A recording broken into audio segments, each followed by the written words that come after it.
Salam damai sahabat pandai. Terima kasih buat yang sudah bergabung siang ini.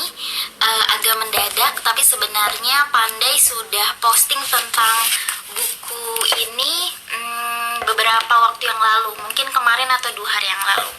Oke, kita langsung saja. Nah, beberapa waktu yang lalu Pandai itu membuat polling menanyakan apakah teman-teman sudah membaca buku ini atau belum. Nah, hanya 30% dari yang mengikuti polling menjawab sudah membaca, dan mayoritas sekitar 66% teman-teman Pandai belum membaca buku ini. Tidak masalah. Oke, kita akan bedah satu persatu bab di dalam buku ini. Kenapa buku ini menarik banget untuk kita bedah? Karena sesuai dengan testimoni dari majalah Times, disebutkan kalau buku ini caranya bercanda dan permainan katanya bagaikan dongeng yang memikat. Saya setuju sekali, buku ini sama sekali tidak membosankan, tidak menggurui, dan tidak seperti ceramah, tapi seperti seorang teman yang berbagi tentang kisah perjalanannya. Ditulis oleh Eric Weiner. Beliau adalah jurnalis NPR, National Public Radio, atau kalau teman-teman tahu BBC itu nasionalis, NPR itu nasional medianya Amerika Serikat begitu. Nah, judulnya menarik, The Geography of ini kisah perjalanan Eric yang bepergian untuk memahami 8 agama yang berbeda, yang mana ke-8 agama itu dicarinya mulai dari ujung Nepal sampai ke ujung Nepal, Tibet, ujung Nepal dan Tibet sampai ke Yerusalem. Oke, saya akan bahas satu persatu. Di awal bukunya ia mengutip kutipan dari Miguel de Unamuno. Keyakinan memang angan-angan, absurd akui saja, mari kita terima semuanya. Menarik. Oke. Dan saya suka sekali prolog yang dia tulis. Memilih keimanan adalah ujian keimanan itu sendiri. Namun kita belum memiliki keimanan tersebut sehingga kita perlu mencarinya lebih dahulu. Nah, seperti itu. Mari kita lanjut. Sebenarnya apa sih yang membuat Eric melakukan perjalanan mengelilingi bola dunia? Ada kejadian lucu. Suatu hari dia tidak bisa membuang gas, tidak bisa kentut. Mohon maaf teman-teman. Dia ditanya pada saat semaput, dia ditanya oleh seorang perawat yang membuatnya tercengang. Sudahkah kau menemukan Tuhanmu? Wah, sebagai seorang ateis, dia sangat kebingungan sekali. Bagaimana menjawabnya? Sudahkah kau menemukan Tuhanmu? Seperti itu. Apa nih maksudnya? Halo Mas. Oke, ada satu sahabat Pandai yang bergabung. Saya accept request-nya. Mungkin teman-teman kalau ada yang mau bergabung dan ikut berkomentar boleh. Sepertinya live IG itu bisa menampung 5 atau 6 orang. Oke, saya lanjut. Nah, sebagai seorang kelahiran Yahudi yang besar sebagai seorang yang melakukan dia sangat bingung. Saya datang ke rumah sakit untuk berobat supaya bisa buang gas. Kenapa suster ini menanyakan, sudahkah saya menemukan Tuhan saya? Seperti itu. Dia bingung menjawab seperti orang yang kehilangan kunci mobil, seperti itu. Aneh sekali. Jadi pada saat dia sembuh, dia memutuskan untuk memulai perjalanan tersebut. Nah, seperti itu. Atau sebenarnya mohon maaf, Eric juga bisa dibilang tidak benar-benar ateis. Seorang yang lahir dari keluarga Yahudi, dia termasuk orang yang bisa bilang mungkin semi agnostik. Dia tahu bahwa Tuhan itu ada, namun dia memilih untuk tidak meyakini atau beribadah dengan salah satu cara agama apapun, termasuk agama keluarganya, seperti itu. Oke.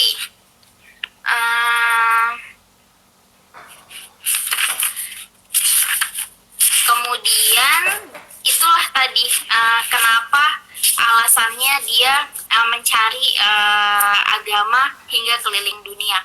Dan di dalam buku ini ada istilah CWM, Confucianist White Male.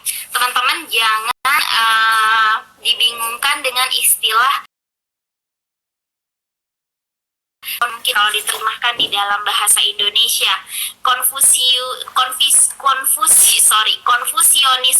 white male sebenarnya di sini diterjemahkan sebagai pria kulit putih yang bingung.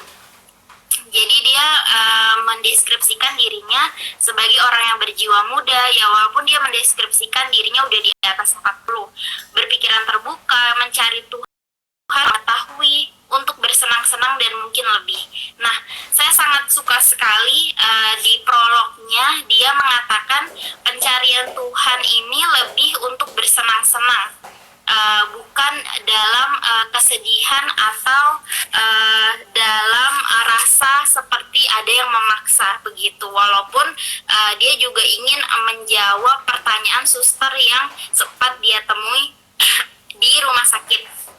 Oke, dia menyebut dirinya lucu, gelisah, penyuka buku dan tas, senang mengamati, berharap lebih. Sedangkan dia juga berkata, mungkin Tuhan itu berkuasa, tetapi pengasih dan penyayang. Bisa jadi punya selera humor, peduli kesehatan, senang anak-anak, gemar bicara, tidak merokok atau main pukul. Apakah kau jawaban untuk doa-doaku? Hanya menerima jawaban yang serius. Nah, ini lucu sekali. Saya tidak berhenti tertawa selama membaca buku ini, dan di bab terakhir, di 2 bab terakhir, bab 7 dan bab 8, saya sempat hampir menangis karena saya tidak rela menuntaskan buku ini, karena seperti saya tidak rela menghentikan perbincangan dengan seorang teman dekat yang baru pulang jalan-jalan keliling dunia. Pokoknya lucu dan keren banget. Oke. Kita mulai dari bab 1. Oke, mungkin sebelumnya saya mau kasih bocoran ada berapa bab. Babnya ada 8 bab. Nah, di bab 1 dia mulai dengan sufisme, Tuhan itu cinta. Terus bagian kedua Buddhisme, Tuhan itu kondisi pikiran, Tuhan itu pribadi. Bagian keempat realisme, realisme. Tuhan itu jauh di luar sana. Bagian 5 Taoisme, Tuhan itu bukanlah apa-apa. Bagian 6 Wicca, Tuhan itu ajaib. Bagian 7 Shamanisme, Tuhan itu seekor binatang. Dan terakhir bagian 8 Kabalah, Tuhan itu rumit. Nah, nanti akan ditutup dengan epilog di akhir bedah buku ini, yang mana secara tidak langsung menjawab pertanyaan si suster yang di rumah sakit tadi, yang ia temui pada saat ia tidak bisa kentut, yang dia bertanya, akan menemukan Tuhanmu. Nah, begitu. Oke, sufisme. Jadi di bab 1 sufisme ini unik sekali, campur aduk, ada rasa lucu juga. Dia bilang, saya Confucianist white male mencari dewa terlarang, mencari cinta sinting, bahwa aku berputar dan lihatlah arah yang ditunjukkan oleh kalbu. Engkaulah harta tersembunyiku. Awalnya dia bingung harus belajar Islam, terutama dari komunitas Sufi di mana seperti itu. Nah, akhirnya dia ikut retret komunitas Sufi yang semi hippie di daerah California. Nah, seperti itu. Tapi sayangnya dia merasa kecewa saat berada di sana, karena komunitas retret ini tidak benar-benar menggambarkan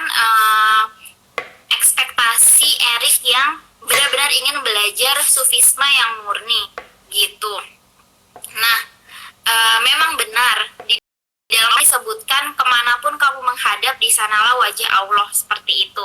Tapi bukan versi sufi yang terlalu hippie seperti ini. Dan dia cukup tertekan dengan keunikan-keunikan orang-orang yang hadir di camp retret tersebut dengan berbagai nama karangan, rambut warna-warni, terus itu ada yang mengadakan ritual-ritual unik, ya kurang lebih ada yang melakukan seperti yoga, tari-tarian seperti itu. Tapi ia merasa lebih dari cukup. Akhirnya terakhir Eric memutuskan untuk kabur dan dia memutar lagu dengan lirik Don't you love her madly, don't you need her badly. Sebenarnya di sini untuk mengingatkan dia bahwa dia tidak boleh menyerah walaupun dia belum menemukan Tuhannya di camp retret para sufi hippie di Berkeley, California. Akhirnya dia terbang ke Istanbul, Turki. Nah, pada saat dia sampai cuaca sedang hujan. Nah, di sana dia benar-benar mendapatkan jalan yang lebih baik untuk menemui komunitas sufi, di mana komunitas sufi di sini benar-benar bisa mengajak dia untuk bertemu dengan para darwis. Darwis adalah orang yang menganut sufi dan juga mempraktekkan swirling dance. Ya, seperti meditasi atau cara berdoa para penganut sufi untuk caranya seperti itu. Ya. Nah,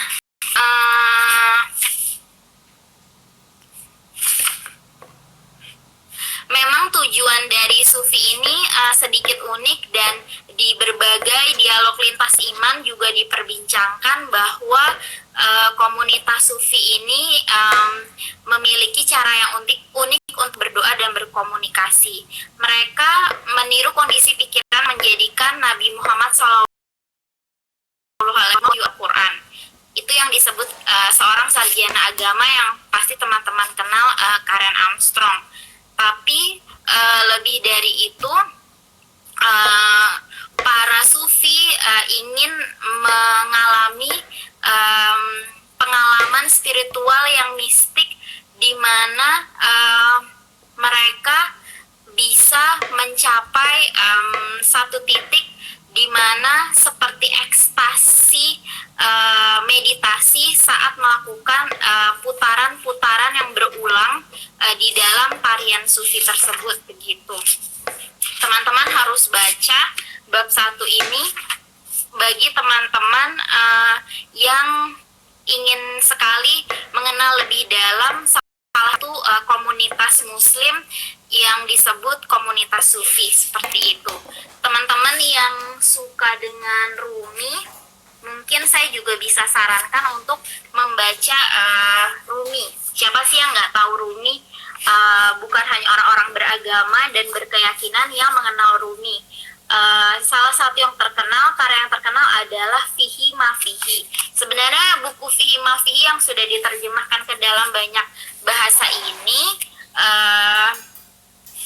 bukan sekedar buku atau kitab, tapi kumpulan dari 71 pemikiran Rumi, seperti itu.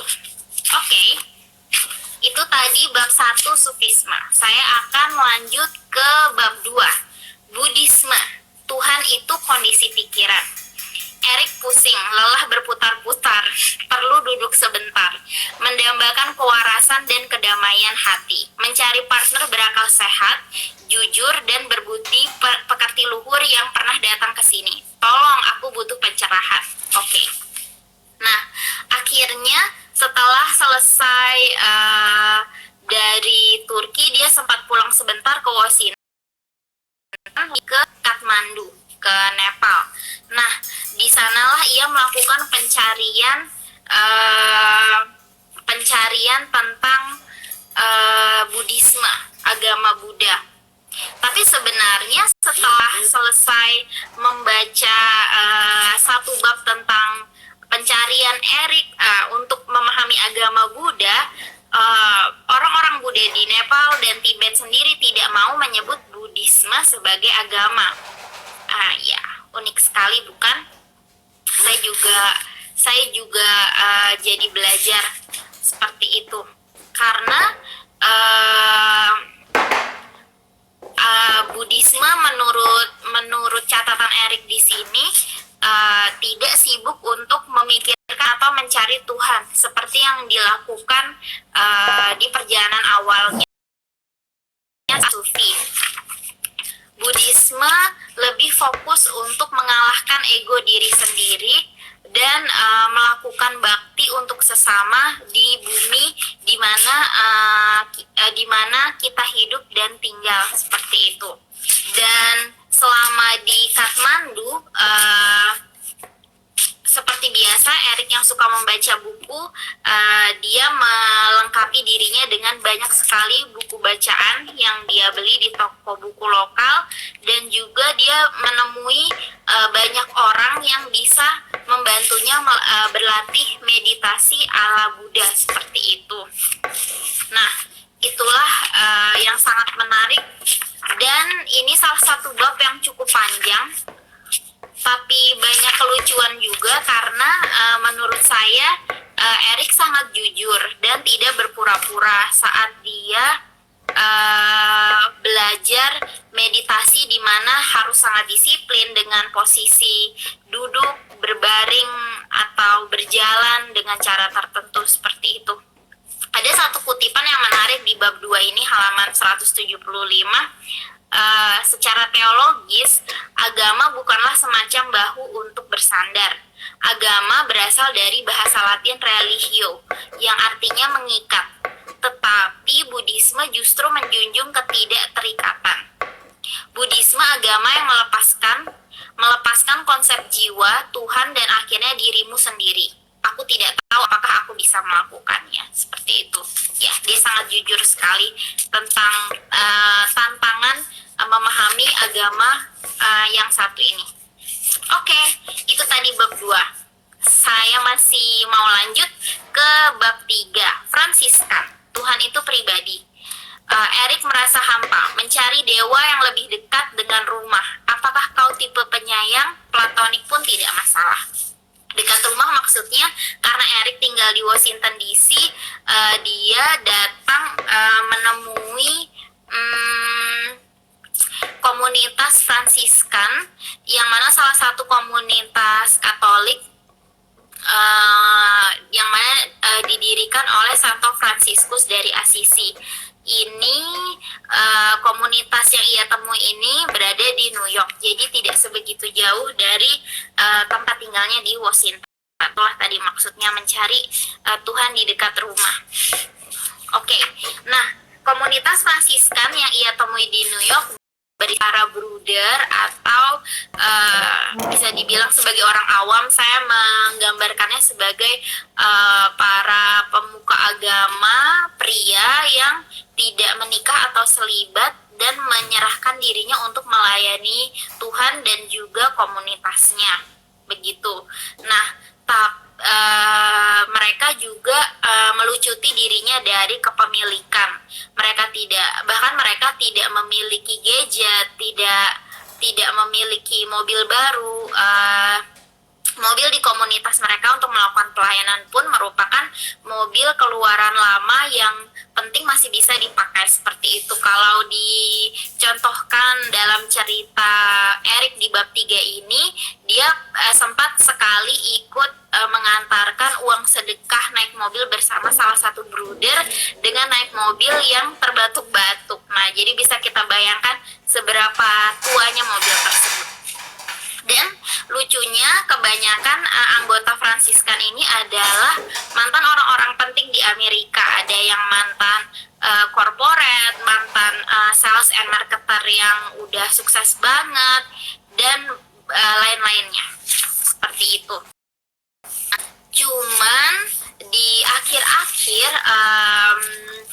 yang membuat Erik tidak sebegitu ingin melanjutkan pencariannya di dalam agama Katolik, terutama di komunitas Fransiskan ini adalah karena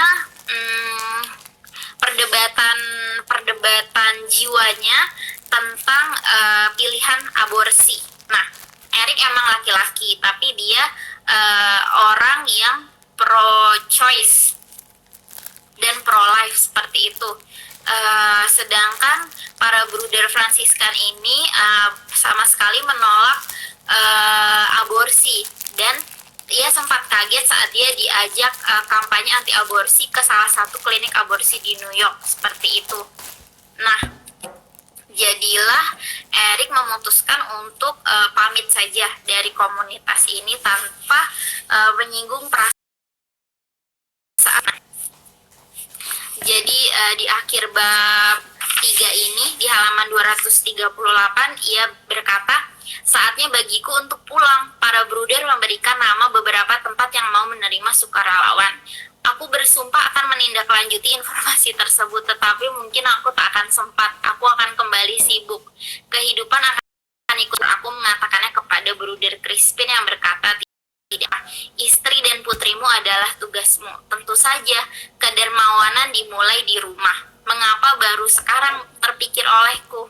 Nah, kendati begitu, aku bertanya-tanya, bisakah aku mengambil lompatan besar dan mendedikasikan hidupku untuk menolong orang lain? Bisakah aku menjadi biarawan? Beberapa tahun ini, terkadang aku mengucapkan dua dari sumpah mereka, kemiskinan dan kedermawanan. Meskipun tak pernah secara sukarela, jadi kurasa itu tidak termasuk. Aku tak pernah ambil pusing pada sumpah ketiga, kepatuhan.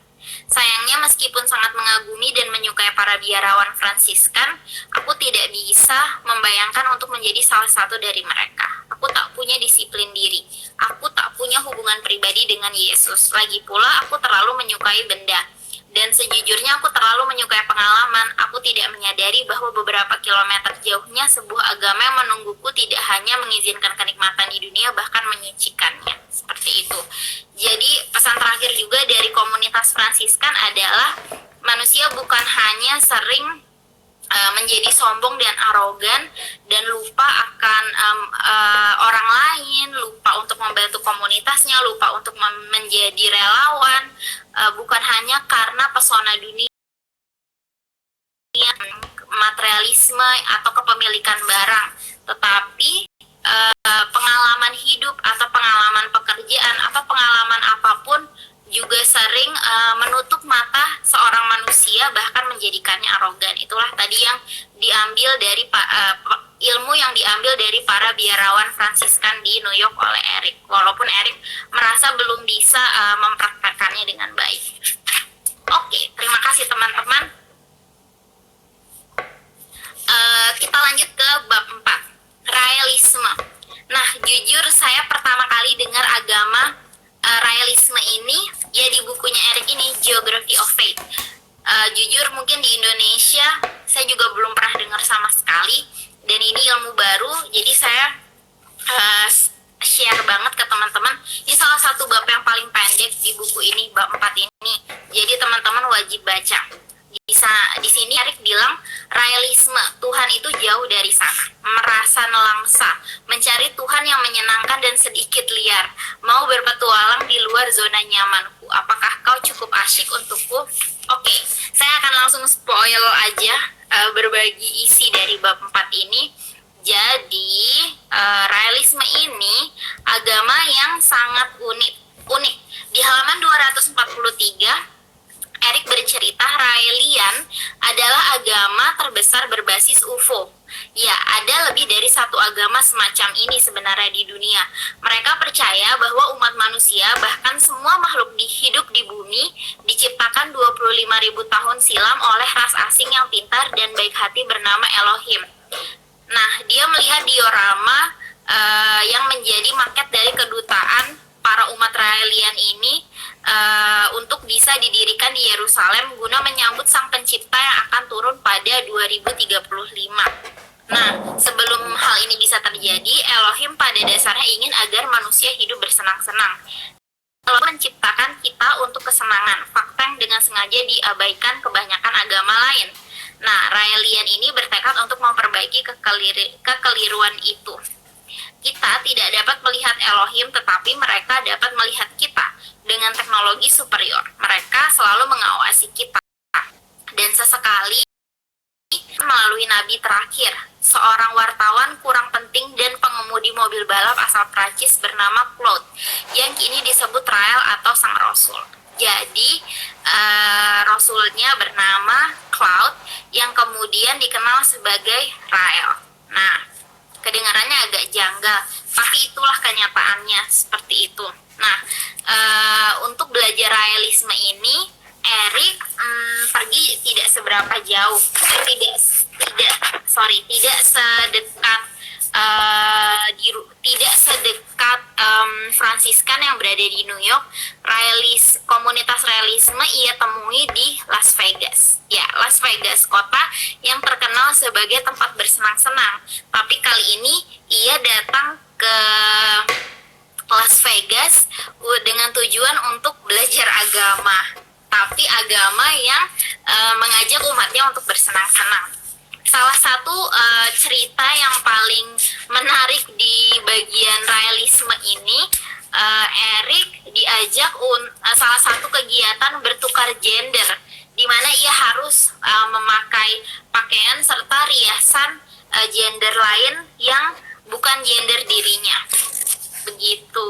Dan dia sempat kewalahan saat harus mempersiapkan diri sebaik-baiknya, saat dia bulu kakinya hingga dia nggak sengaja tergores dan berdarah. Terus dia mencoba memakai heels, wig, dan payudara palsu seperti itu. Itu luar biasa, pengalaman yang menarik sekali bagi Erik. Oke, itulah tadi Raelisme. Mari kita lanjut ke bab 5. Taoisme. Tuhan itu bukan apa-apa. Erik letih dengan kegilaan dan benar letih. Suka makanan Cina, ingin pelan-pelan saja dan lihat hasilnya nanti. Tidak mau lagi pakaian lintas gender. Ya, persis seperti yang tadi saya ceritakan. Itu pengalaman yang paling berkesan bagi Erik saat bertemu komunitas Raelisme. Oke, ini kita ada di Taoisme. Saya ingin berbagi bagian pertama, halaman 288. Energi adalah kesenangan, tulis Blake. Penyair Cina tidak akan menulis kata-kata ini. Hal itu sudah terbukti dengan sendirinya. Bagi orang Cina, energi adalah kehidupan. Qi adalah bahasa Cina untuk energi vital menyenangkan yang menggerakkan kita, menyelubungi kita. Kita bukan apa-apa tanpa Qi. Nah, jadi Erik pergi ke Cina. Ya, dia pergi ke Cina untuk belajar Taoisme dan fokusnya adalah mendalami Qi, atau yang tadi saya sudah sebutkan, Qi dalam bahasa Cina artinya energi vital menyenangkan yang menggerakkan kita. Nah, dia belajar 8 gerakan Brokra. Di sini disebutnya seperti itu untuk di Qi. Walaupun ia mengaku pada saat di akhir training dia tidak mendapatkan perasaan bahwa energi atau Qi itu sudah masuk ke dirinya.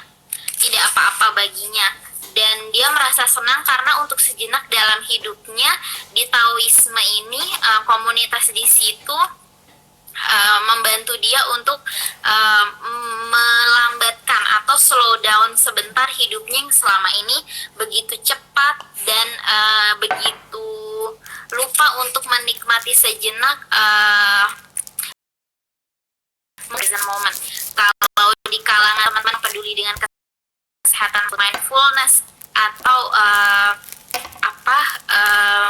seperti kesadaran penuh seperti itu, ya. Ini mirip-mirip dengan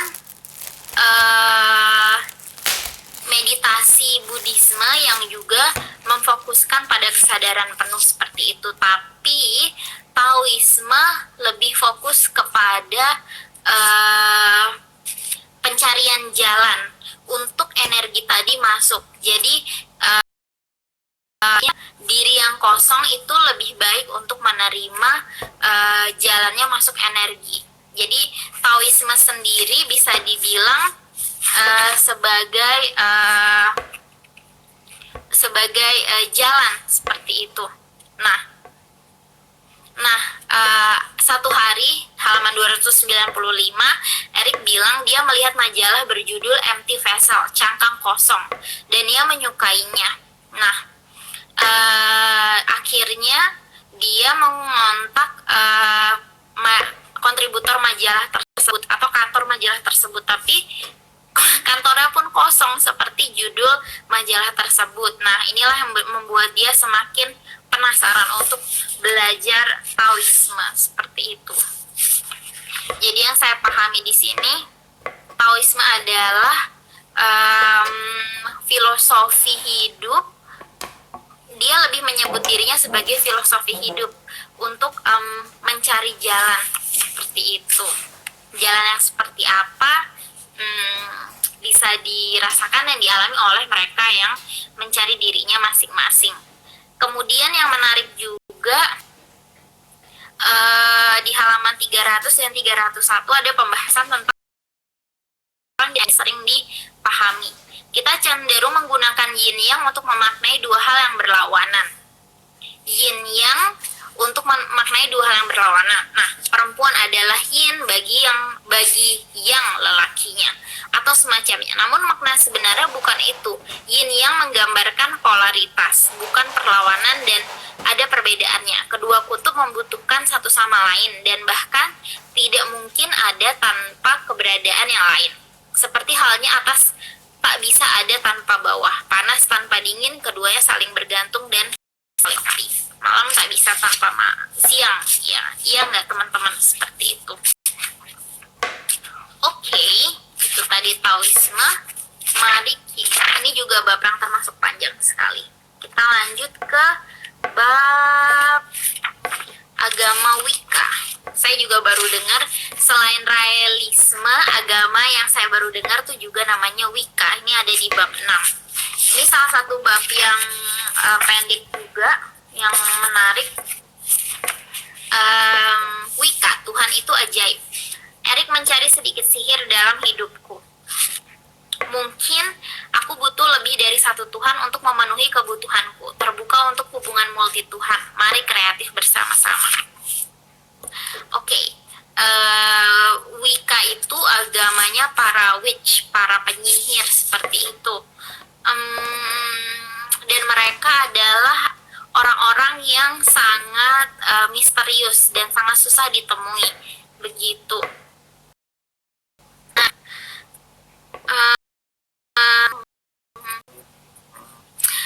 Jadi Erik masih mencari di sekitar Amerika komunitas Wicca ini, dan dia berhasil menemui beberapa orang yang sampai akhirnya dia bisa ikut serta dalam pertemuan komunitas Wicca.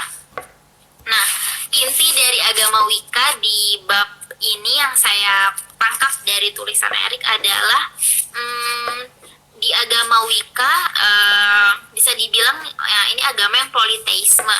Di agama Wicca kita bebas memilih Tuhan kita masing-masing.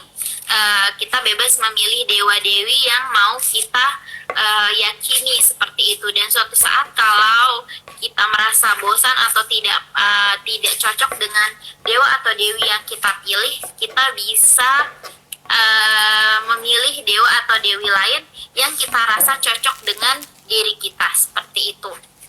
Menarik sekali ya. Oke. Itu tadi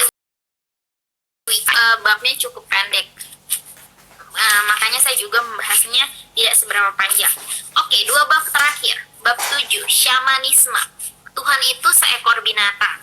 Erik berkata ia lelah dengan penipu, ingin hubungan langgeng dengan sosok ilahiyah yang tepat. Usia tak jadi masalah, pecinta binatang diterima. Shamanisme ini juga termasuk bab yang pendek. Saya sempat mendengar istilah shaman ini waktu saya studi dan tinggal di Costa Rica, mempelajari secara detail apa itu shamanisme. Syamanisme juga seperti Buddhisme atau Taoisme, mereka komunitasnya kurang mau disebut sebagai agama. Syamanisme ini di halaman 378, Erik berkata, syamanisme kurang tepat dibilang agama. Sebagaimana anggapan kita tentang kata ini, syamanisme lebih menyerupai praktik spiritual, metodologi, dan salah satu yang telah menyebar di seluruh dunia, dari Australia hingga ke Kutub Utara. Wujud syamanisme yang beragam ini sangat mirip mengingat orang-orang itu yang terpisah ribuan kilometer tidak berhubungan satu sama lain. Seperti yang disampaikan Joseph Campbell, keturunan Syaman. Selama puluhan ribu tahun, Syamanlah yang menjadi penjaga tradisi mitologi untuk umat manusia. Seperti itu. Tapi apa tepatnya Syaman? Ia salah satu kata yang kita pikir tahu artinya, padahal setelah diteliti lebih seksama, ternyata kita tidak benar-benar mengetahuinya. Syaman berasal dari kata Siberia saman, yang artinya orang yang bergairah, tergerak, terbangkitkan.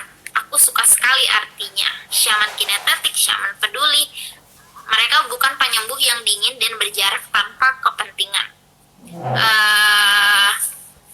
Terus yang menarik di sini, dan syaman peduli pasien, dan yang terpenting mereka sendiri juga pasien. Dia menyembuhkan dan dengan melakukannya dia sembuh atau uang kita kembali. Ya, ini menarik dan menggelitik. Sudah lazim syaman mengembalikan bayarannya jika pasien meninggal. Terus Erik berkomentar, sistem perawatan kesehatan kita pasti akan sangat diuntungkan dengan jaminan uang kembali semacam itu.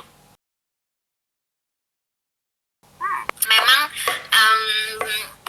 persis seperti yang dijelaskan Erik tadi, saya mendengar istilah syaman ini sebagai orang-orang atau komunitas yang populer disebut sebagai penyembuh, seperti itu. Itulah sekilas tentang syaman. Teman-teman bisa membacanya lebih detail lagi, dan syamanisme ini bersama dengan realisme dan Wicca termasuk 3 bab yang pendek di dalam buku ini. Terakhir, bab 8. Kabalah. Tuhan itu rumit, Erik berkata, lelah dengan orang asing yang tidak memahamiku, mencari jalan pulang tetapi tidak tahu di mana. Kaukah yang kucari, suka makan jadi nilai tambah. Jadi tadi saya sudah sempat bilang, Erik ini keturunan Yahudi, dan Kabalah ini salah satu komunitas mistik Yahudi yang dikunjungi oleh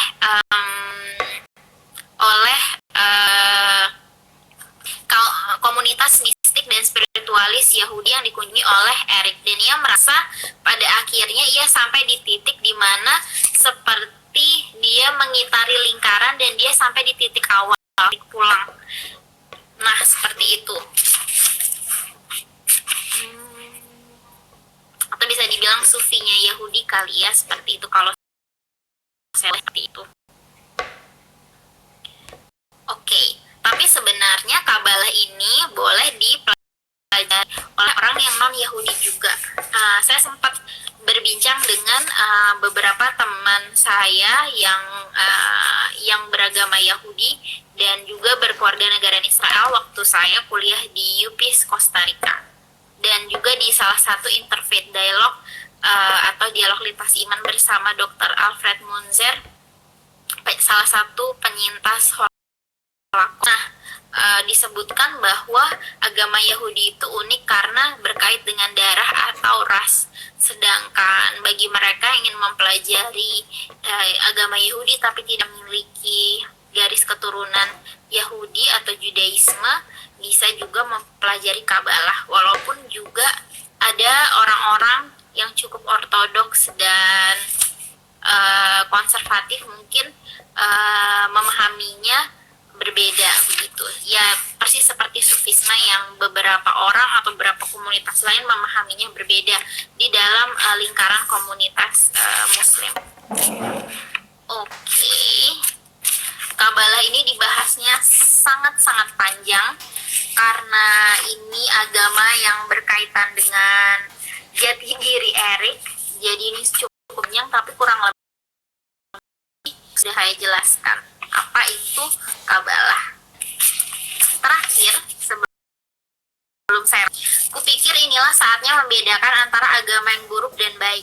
Tak ubahnya memilih makanan buruk dan baik, agama yang buruk merendahkan kita, agama yang baik meninggikan kita, menjadikan kita orang yang lebih baik daripada yang mungkin kita bayangkan. Seperti itu.